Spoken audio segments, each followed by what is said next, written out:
एक बहू ने अपने ससुर के साथ किया शर्मनाक काम।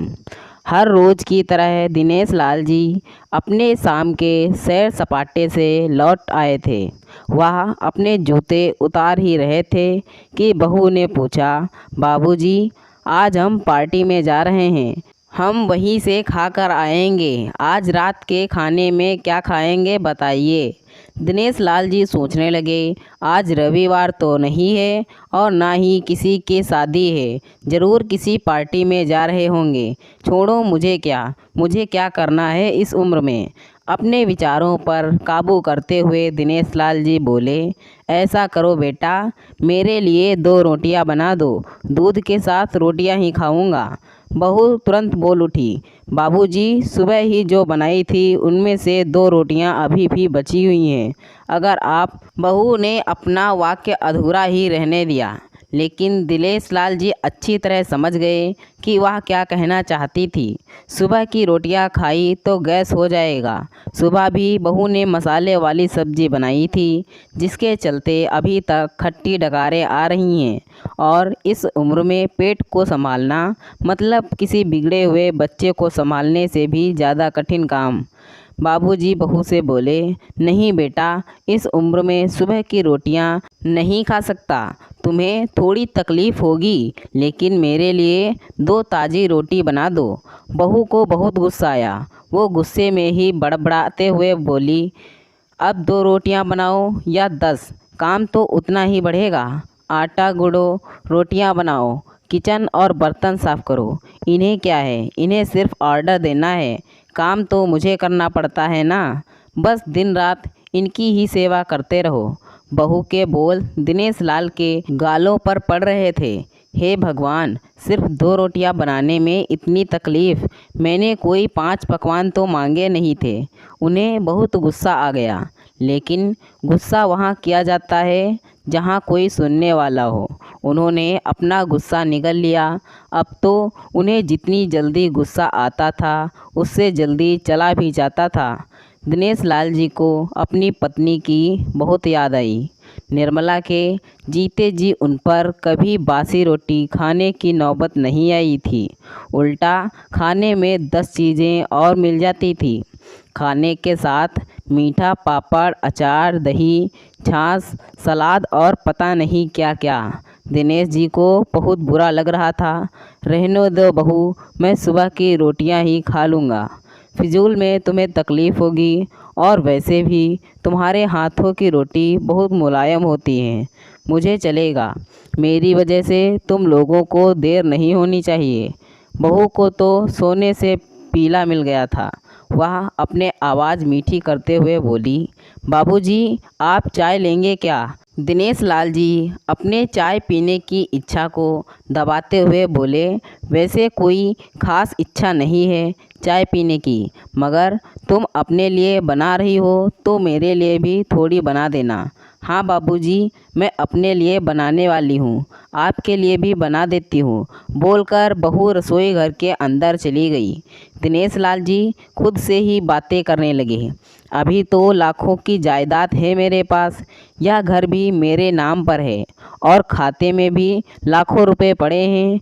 कभी बेटा विषय निकालता है तो मैं बोलकर टाल देता हूँ कि मेरे बात तेरा ही तो है सब कुछ, और फिर भी एक चाय कप और 2 ताज़ी रोटियों के लिए तरसना पड़ता हो तो उन बूढ़ों का क्या होता होगा, जिनके पास संपत्ति के नाम पर सिवा पुरानी यादों के कुछ नहीं होता।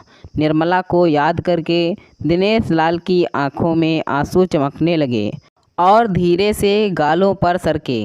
निर्मला के होते हुए उन्होंने घर का कोई भी काम नहीं किया था। आर्थिक जवाबदारी होने के अलावा उनके पास और कोई जवाबदारी नहीं थी। उनके व्यापार ने भी उन्हें अच्छा साथ दिया था। वह भी निर्मला से बहुत प्यार करते थे, लेकिन कभी जता या बता नहीं पाए। वह यह सच्चे दिल से मानते थे कि निर्मला उनकी किसी पूर्व जन्मों के पुण्य का फल है, लेकिन जिंदगी की भागदौड़ में वह निर्मला की मन की इच्छाएं पूरी ना कर सके। उन्हें वैष्णो देवी जाना था, लेकिन हर बार यह यात्रा अगले साल के लिए पोस्टपोन्ड हो जाती। गई। घर बार और संसार की जिम्मेदारियां संभालते संभालते कब उनकी इच्छाएं उन्हीं के साथ चली गईं पता ही नहीं चला।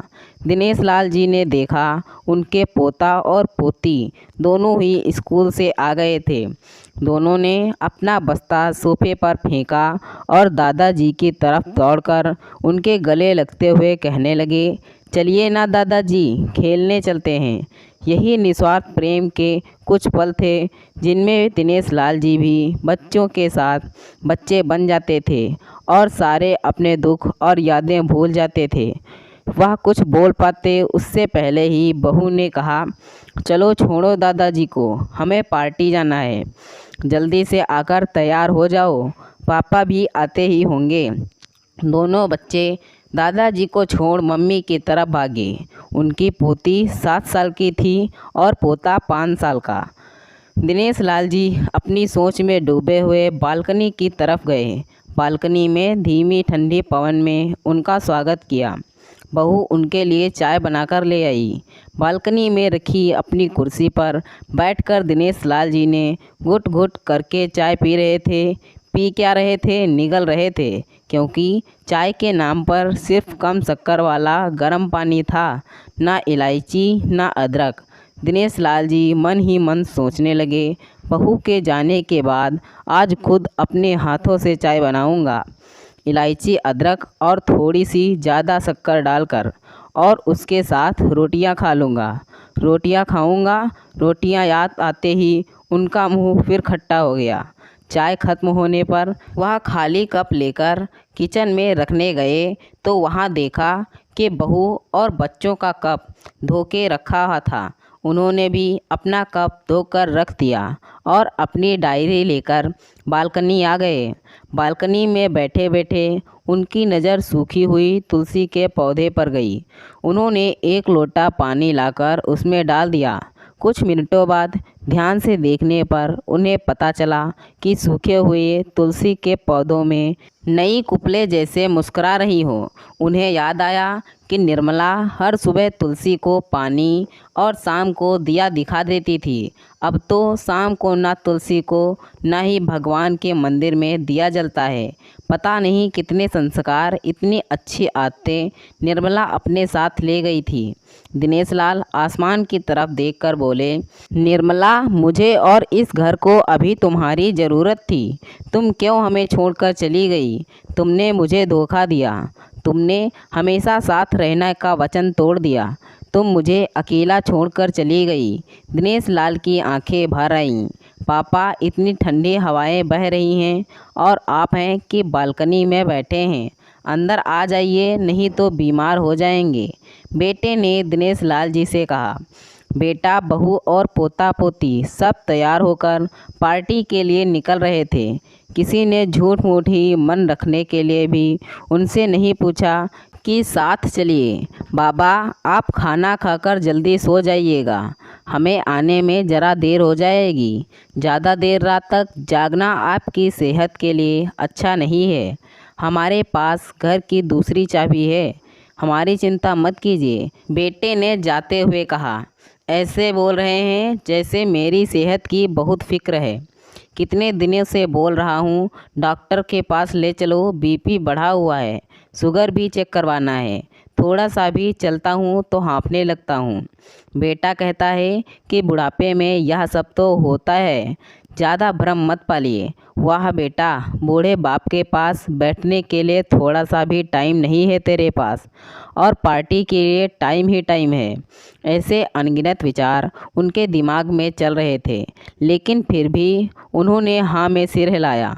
सभी पार्टी में चले गए। दिनेश लाल जी हॉल में रखे कुर्सी पर आकर बैठे। खाना खाने की अभी कोई इच्छा नहीं थी, इसलिए टीवी चालू की। आज वैलेंटाइन डे था, प्यार का दिन, इसलिए टीवी पर भी उसी के बारे में दिखा रहे थे। दिनेश लाल जी की नज़र पास में रखे अपनी पत्नी के फ्रेम पर गई, जिसने लाल कलर की साड़ी पहन रखी थी। प्यार तो उन्होंने भी खूब किया था निर्मला जी से, पूरी ज़िंदगी किया था, जी जान से किया था, लेकिन कभी बोल नहीं पाए। टीवी पर दिखा रहे थे, लोगों ने लाल कपड़े पहन रखे थे, हाथों में लाल फूलों के गुच्छे लेकर वह ग्रीटिंग कार्ड की खरीदारी कर रहे थे। पता नहीं दिनेश लाल जी के मन में क्या आया, उन्होंने अपने पैसों का बंटवा लिया और निकल पड़े। निर्मला जी के याद में चलते चलते वे एक आइसक्रीम पार्लर के पास पहुँचे। उनको सांस चढ़ गया था, उनके सांसों की गति तेज हो गई थी। आइसक्रीम पार्लर के पास एक कुर्सी पर वह आकर बैठे। तभी वहाँ पर एक छोटी बच्ची आई जो गुब्बारे बेच रही थी। बच्ची बोली, दादाजी गुब्बारे लोगे क्या? इतने ही बचे हैं, बिक जाएंगे तो जल्दी घर चली जाऊंगी। दिनेश लाल जी ने देखा 10-12 रंग बिरंगे गुब्बारे थे। उन्हें याद आया कि निर्मला जी को भी गुब्बारे बहुत पसंद थे, लेकिन अब गुब्बारे लेकर क्या करूं? उन्हें बच्ची की आंखों में सच्चाई और आशा दिखी। उन्होंने 200 रुपये दिए और सारे गुब्बारे खरीद लिए। उन्हें फिर से निर्मला जी की याद आई, क्योंकि वह भी घर से निकलते समय हमेशा थोड़े एक्स्ट्रा पैसे लेकर निकलती थी और किसी न किसी ज़रूरतमंद की मदद किया करती थी। कभी वो टोकते तो वह कहती, हमें भगवान ने लेने वालों के नहीं, देने वालों की लाइन में खड़ा किया है और थोड़े से पैसों के बदले में लाखों की दुआएं मिलती हैं, तो मुझे टोका मत कीजिए। आंखों में आंसुओं के साथ दिनेश लाल जी खड़े हुए रास्ते के बीचों बीच आए। उन्होंने आसमान की तरफ देखा, अपने हाथों में पकड़े गुब्बारे आसमान में छोड़ दिए और चिल्लाकर बोले, निर्मला, मैं तुमसे बहुत प्यार करता हूँ। उनकी सांसों की गति बढ़ गई, उनका शरीर लड़खड़ाया और ज़मीन पर धड़ से गिर पड़े। आसपास के लोगों को कुछ भी पता चल पाए उससे पहले ही दिनेश लाल जी ने इस मोह माया की दुनिया को अलविदा कह दिया। उन्हें अपनी पत्नी से मिलने की बहुत जल्दी थी। तो दोस्तों, यह थी हमारी आज की कहानी। अगर यह कहानी आपको पसंद आई है तो कृपया इसे लाइक करें और कहानी पर अपनी राय देने के लिए इसमें कमेंट करें। दोस्तों, ऐसी ही और कहानियाँ सुनने के लिए हमारे चैनल को सब्सक्राइब करें। धन्यवाद दोस्तों। Thanks for watching this video.